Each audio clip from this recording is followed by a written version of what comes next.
আসসালামু আলাইকুম লিসেনার্স, আমি শাওন আলী। তো অনেক দিন পর আজকে আবার একটা গল্প নিয়ে আসলাম আপনাদের মাঝে। বিগত কিছু দিনে একটু সমস্যাজনিত কারণে আমি আপনাদের সামনে বা আপনাদের মাঝে ভূত কথা আনতে পারিনি।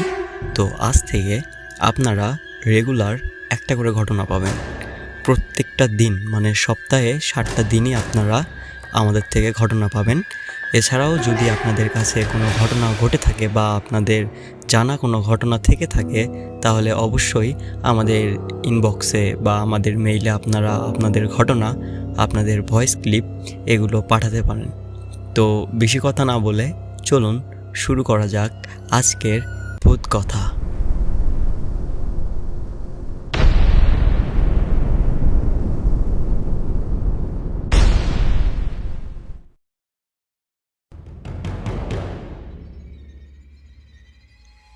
গল্পটি শোনার পর অনেকে নাকি রাতে একা বাইরে যেতে ভয় করে।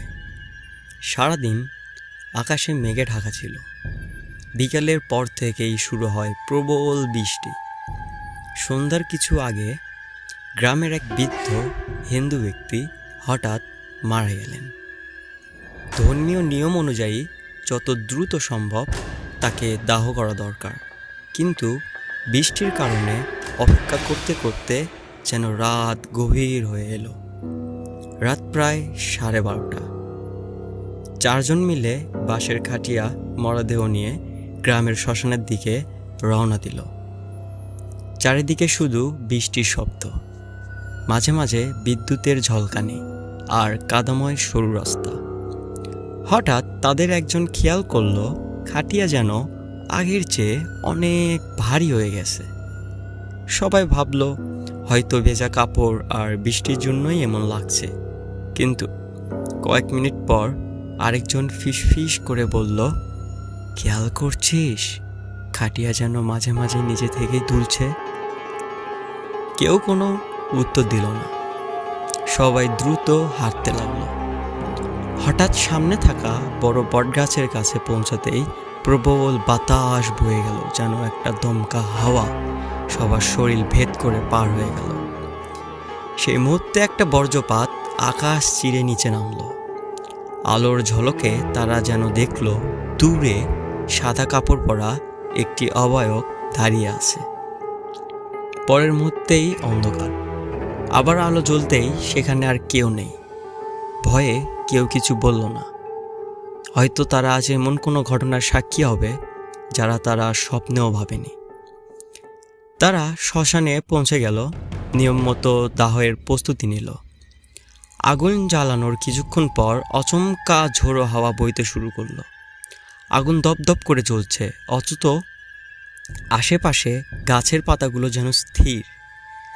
তখন দূরে কোথাও থেকে ভেসে এলো একটা ঘন্টার মতো ক্ষীণ শব্দ। একজন বলল, হয়তো বাতাসে কোনো মন্দিরের ঘন্টা বাজছে। আরেকজন বলল, এদিকে তো কোনো মন্দিরই নেই। দাহের কাজ প্রায় শেষ। টোটালি 2-1 ঘন্টা সময় লাগলো। এখন ফেরার পালা। ফেরার সময় বৃষ্টি আরও বেড়ে গেছে। সবাই চুপচাপ হাঁটছে। হঠাৎ পেছন থেকে কারো হাঁটার শব্দ শোনা গেল, যেন আরেকজন তাদের সঙ্গে তাল মিলিয়ে হাঁটছে। তারা থামল।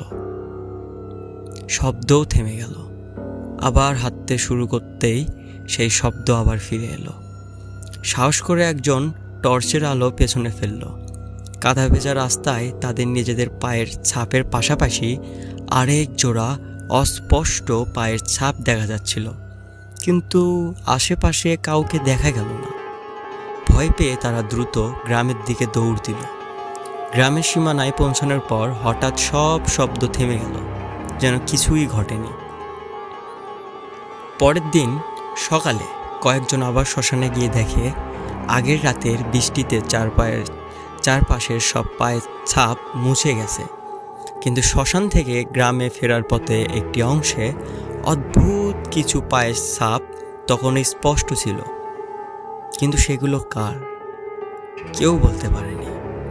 সেই রাতের ঘটনার পর থেকে গ্রামের মানুষ বলে, গভীর রাতে বৃষ্টি হলে ওই পথ দিয়ে এখানা যাওয়াই ভালো। কেউ সত্যি জানে না সেই দিন কী ঘটেছিল। হয়তো সবই কাকতালীয়, হয়তো ভয়ের কারণে ভুল দেখেছিল তারা, কিন্তু সেই রাতের গল্প আজও গ্রামের মানুষ ভুলতে পারেনি।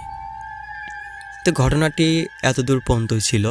ঘটনাটি কেমন লাগলো আপনারা অবশ্যই কমেন্টে জানাবেন, কারণ আপনাদের মতামতকে ভিত্তি করে আমরা পরবর্তীতে ঘটনা আনবো। গল্পটা যদি ভালো লাগে তাহলেও আপনারা জানাবেন, আর গল্পের কোন অংশে খারাপ গেল বা আমি সঠিকভাবে পড়তে পারছি কি না এটাও অবশ্যই আপনারা জানাবেন। তো আপনারা সবাই ভূত কথার সাথে থাকবেন। এখন থেকে আপনারা প্রতিদিন একটা করে গল্প পাবেন। তো ভালো থাকবেন, সুস্থ থাকবেন, আমাদের ভূত কথার সাথে থাকবেন। আল্লাহ হাফেজ।